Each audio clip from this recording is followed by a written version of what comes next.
জামাত যদি শেষ পর্যন্ত এই পিয়ার পদ্ধতিতে ধোয়া তুলে নির্বাচনটাতে না যেতে চায়, এনসিপি যদি তাদের জুলাই সনদের আইনগত ভিত্তি না দেওয়া পর্যন্ত, বিচার না হওয়া পর্যন্ত বা গণপরিষদ নির্বাচন না হওয়া পর্যন্ত নির্বাচনে না যেতে চায়, তাহলে এই দুইটি দল না যেতে চাইলে রোডম্যাপ অনুযায়ী নির্বাচন করা কি সম্ভব?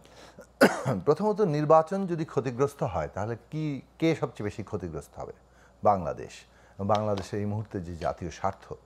সুতরাং সেই দিক থেকে নির্বাচন বানচাল করা, নির্বাচনকে পিছিয়ে দেওয়া, নির্বাচনকে ক্ষতিগ্রস্ত করা, এই সমস্ত কিছুই মূলত এমন একটা পরিস্থিতি দিকে বাংলাদেশকে ঠেলে দেওয়া, এমন একটা অস্থিতিশীল জায়গার দিকে ঠেলে দেওয়া, যেটা আমাদের এই মুহূর্তে দেশকে, জাতিকে, জনগোষ্ঠীকে একটা বিপদের মধ্যে ফেলবে। আমরা আশা করি যে কেউই সেটা শেষ পর্যন্ত করবেন না।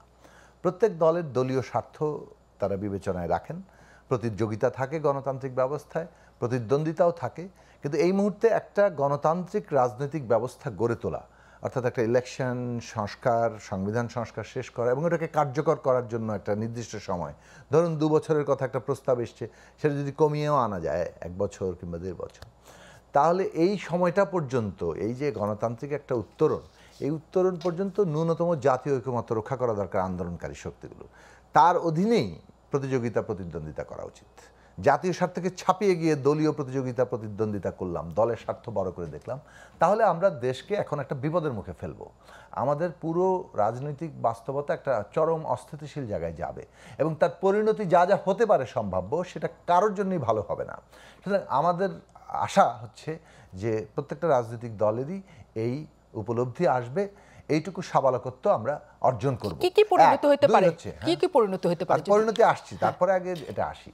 সেটা হচ্ছে যে দেখুন, যেহেতু প্রতিদ্বন্দ্বিতা আছে, আমাদের ধারণা হচ্ছে এগুলো সবই বার্গেনিং জায়গা। অর্থাৎ আমরা নির্বাচনের আগে কে কতটুকু মাইলেজ নিতে পারি, কোন কোন দল কে কতটুকু অ্যাচিভ করে নিতে পারে।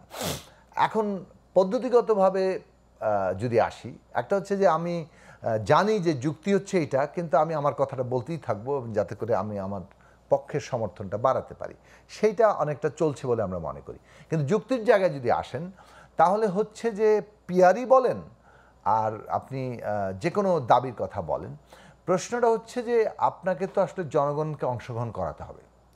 ফলে যে কোনো সংস্কারের প্রশ্ন, পরিবর্তনের প্রশ্নটা জনগণ ডিসাইডিং ফ্যাক্টর। যদি সবগুলো দল একমত হয়, সেটা নিয়েও জনগণের কাছে কিন্তু যেতে হবে। 1, 2 হচ্ছে যে যেগুলো বিষয়ে ভিন্ন মত, তার তো কোনো মীমাংসার পথই নাই। আপনি কি একটা আরেকজনের উপর চাপিয়ে দিতে পারেন?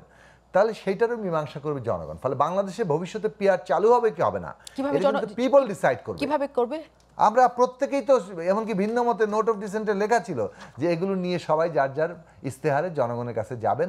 পিপল যাদেরকে ভোট দিয়ে নির্বাচিত করবেন, সংখ্যাগরিষ্ঠতা দেবেন, তারা সেই অনুযায়ী সংবিধান সংস্কার, মানে সেটা নির্বাচনের পর, অবশ্যই নির্বাচনের পর। তাহলে নির্বাচন একটা, এই মুহূর্তে আমরা সংস্কার কোনটা করব, এইটা জনগণের মতামত নেওয়ার একটা মাধ্যম। আর না আপনাকে এটা বিপ্লব করতে হবে।